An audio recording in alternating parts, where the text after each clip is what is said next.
Bureau of Jail Management and Penology sa Sugbo gisikop ang tag-iya sa New Perlitos Lodge di nahitabo ang human trafficking ni adtong 2009. Si Antonio Planteras gikumbikto ni Regional Trial Court Judge Bienvenido Saniel Jr. kagahapon tungod sa pag-promote niini og human trafficking.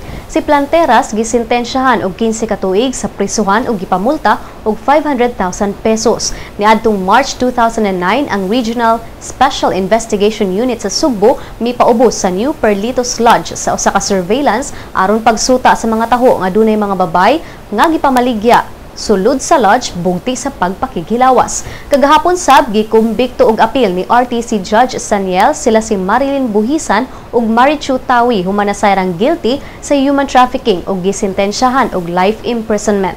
Gipamulta sa bang duha og 2 million pesos matag usa.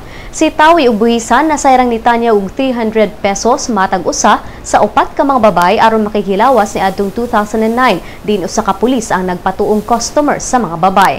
Ang tulo nasikop sa operasyon sulod sa lodge ni Planteras.